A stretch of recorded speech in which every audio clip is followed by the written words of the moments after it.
M&J Video Games and Collectibles. Sport and non-sport cards, wrestling items, autographed items. We buy, sell, and trade. M&J Video Games and Collectibles, located at 1049 Queen Street, Southington, Connecticut. Call us at 1-860-479-9223 or 860-93-GAMES. M&J Video Games and Collectibles. Do you treat your dog as part of the family? Well, so do we.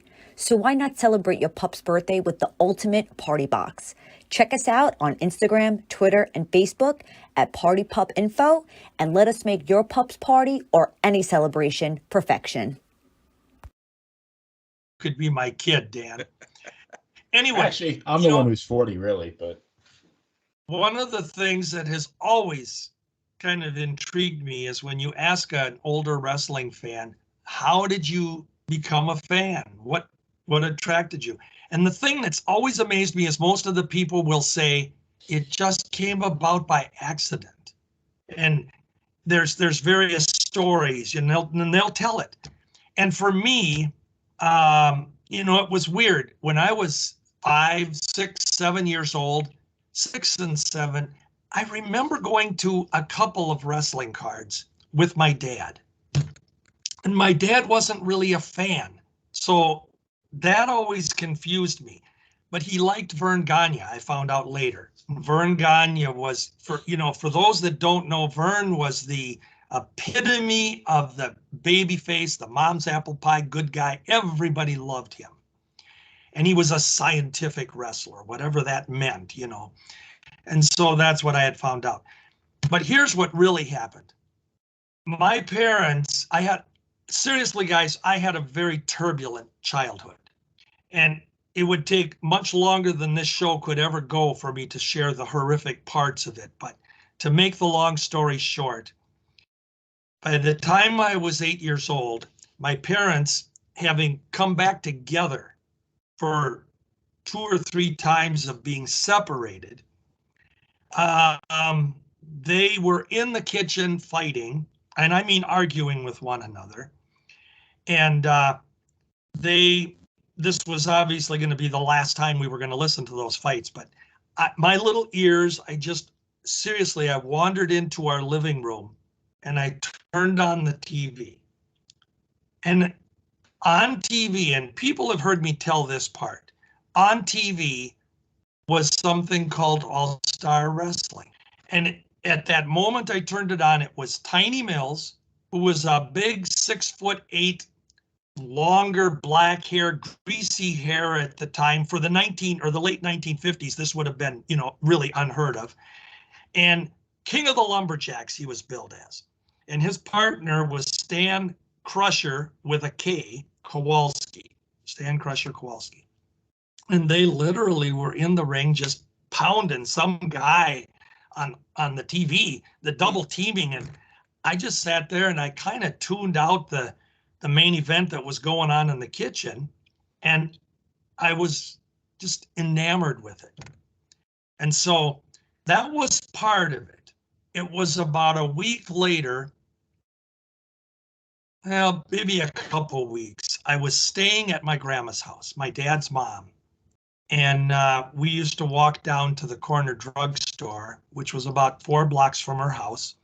And they had one of the old soda fountains in there. If you guys can even recall this, I do. But you'd go in, they had a soda fountain, you get the big malt in the tin cup and the glass. Yeah. And so I went down there with my grandma. And when I walked in the store, I want to say it was just by fate. There was a wrestling magazine on the newsstand. And it just bounced out at me. On the cover was Eddie and Jerry Graham. And I didn't understand at the time the significance of this, but it was the very first issue of Wrestling Review magazine. It said fall issue, premiere issue. And I asked my grandma, I looked at it real quick and, they had wrestlers in it. So I asked my grandma, I said, can I have 50 cents, Grandma? And I remember her telling me, she says, well, that's a lot of money. I said, but please. And I got the 50 cents. So that, I think those two incidences were what started the addiction. And I still have the magazine. My parents got divorced, and that's when more of the turmoil in my childhood went on, because we had, it was a mess with the kids. I was the oldest, and the oldest of 6 kids at the time. I was 8. And my mother was pregnant with one while this happened. Wasn't my dad's. That was part of the problem. One of the kids that was supposedly my dad's wasn't his. I mean, it was just a mess. So you can kind of see where all of the turmoil was. Well, the bottom line is that my mother didn't want us. Literally, she told us she didn't want us. And we got beat around a lot. In today's world, I think she'd probably be in jail for some of the things that she did. I mean, we got hit with sticks and belts and spent time sleeping on the floor in the closet with no food, and it would go on for days. That's just the way it was. So story goes, the court said that my dad had to take the kids. They got divorced, and he had to take the kids that were his. And it was me, my 2 sisters, and a little brother. The little brother was actually in children's hospital, suffering from malnutrition. He was 2 years old, and gives you a hint again to what my mother was going through. So anyway, long story short, my dad didn't have a place for us. He didn't have a house. He didn't have any place. He was living in a room, renting a room of a person that owned a house, one of the people he worked with. And so he had no place for kids. So we all ended up going to different foster homes. And I ended up being in foster homes, 3 different foster homes over a course of a 3-year period going forward. And this is where the wrestling continued to be my friend. I continued to talk my dad into buying me the latest wrestling review or the wrestling world. Bless his heart, he took me to a few cards over that 3-year period. And then I'd be in the foster home, and I was in the foster homes. The only thing that I can say that was weird about it is that I never felt welcome. I was in someone else's family, and a couple of them, there were kids there that teased me. They were a little bit older. They didn't want me there. I understood it. I was invading their territory. It was just, so it wasn't good. And that's where the wrestling kind of became something that I would just look at the programs that I got from the matches, or I'd look at the magazine, and I'd look at them over and over. And so that's how small it started. But once I finally got with my dad when he bought a home in 3 years later, and had the 4 of us come together, I ended up being the babysitter. I was 12 years old. My dad worked 2 jobs, go to one, come home and go to the other. We never saw him. So the reality was that he gave us a home or a house a roof over our head, but it wasn't really a family because he wasn't there. We didn't have a mother, and we pretty much were on our own. And I had sisters, the others were a year, 2 years, and 6 years younger than me. And I became the babysitter, and I didn't like the role, and I was kind of in charge. So I suppose from a logic standpoint, I could have become a bitter, delinquent person, lashing out. I think I would have had reason to, I don't know. But it was always wrestling that I could watch on television. And we had wrestling on 2 days a week in those days. It was Saturday nights and Monday nights. And again, when he could, my dad, I'd beg him, could we go to the St. Paul Auditorium? Could we go to the Minneapolis Auditorium? Oddly enough, he took me to Minneapolis more times than St. Paul, and I didn't understand that because St. Paul was closer and more convenient to get to from where we lived. But anyway, that's really what started it, guys. The addiction that I could just release myself into wrestling. And the hard part is I'll be honest, and I have not told this to too many people in my life. When I was going to school, word got out that we didn't have a mother in the house, which was very not normal for the 60s. You know, usually if parents got divorced, the kids stayed with mom. Well, this was the reverse. And we had no mother. And some of the kids in school, they found out about that.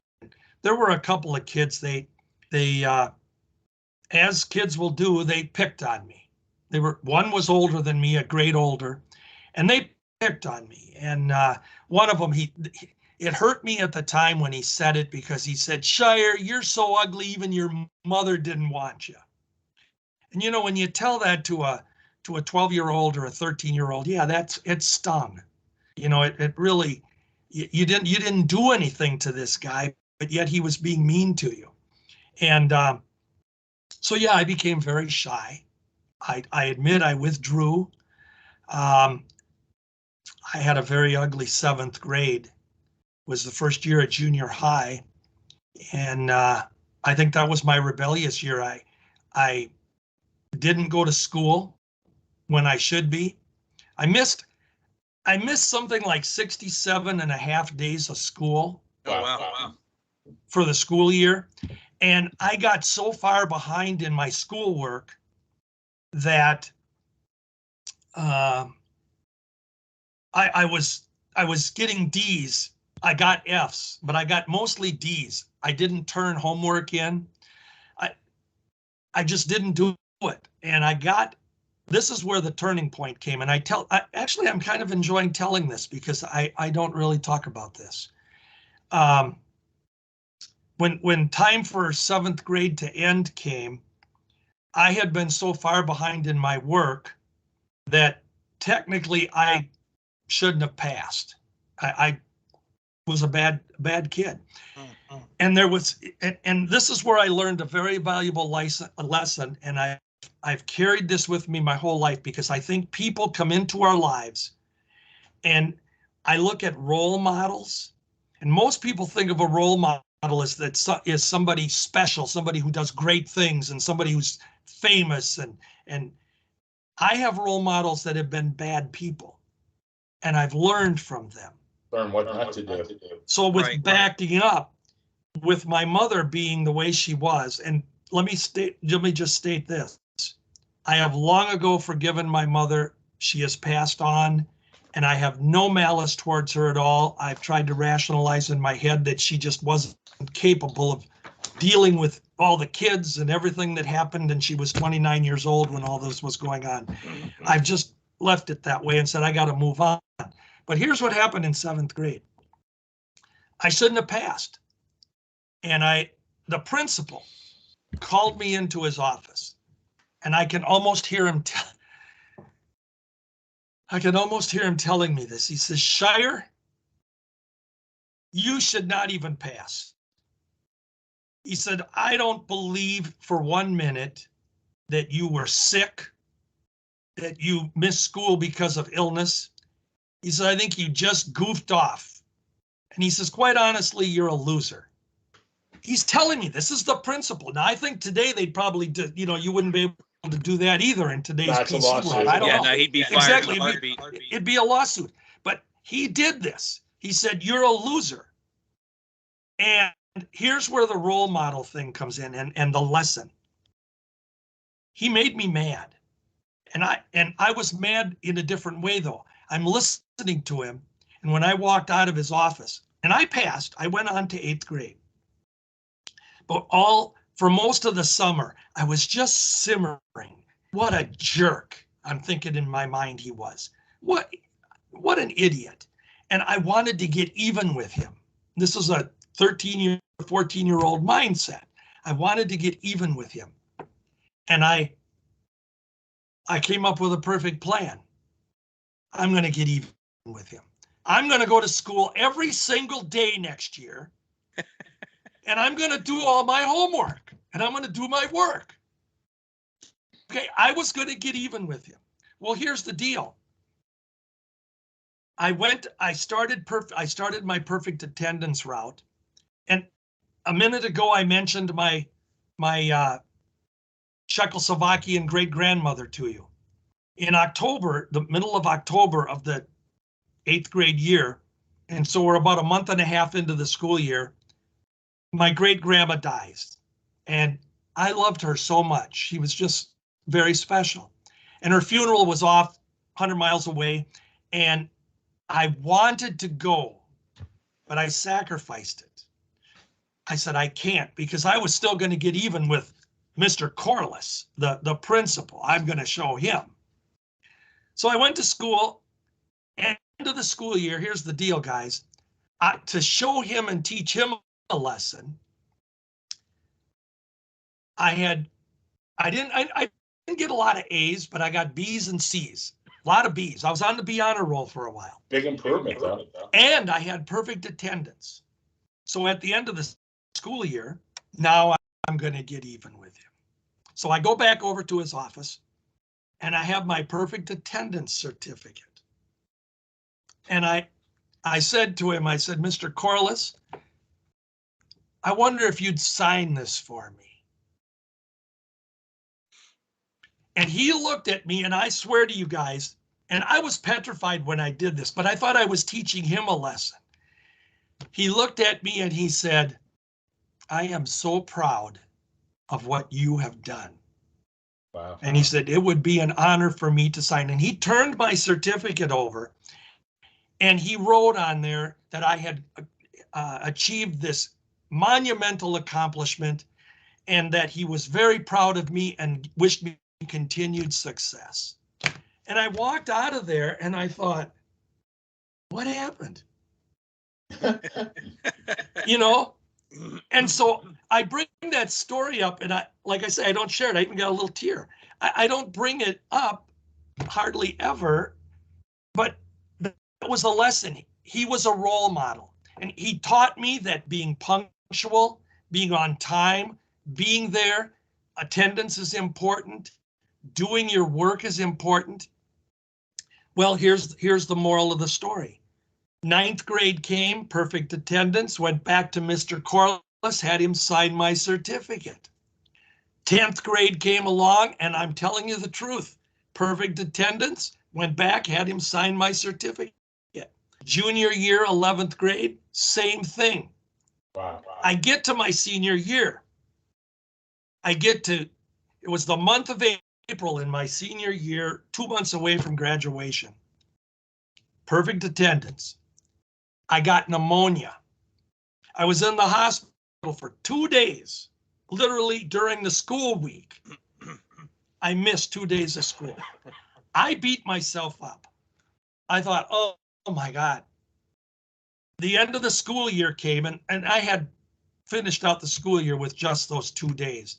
I graduated.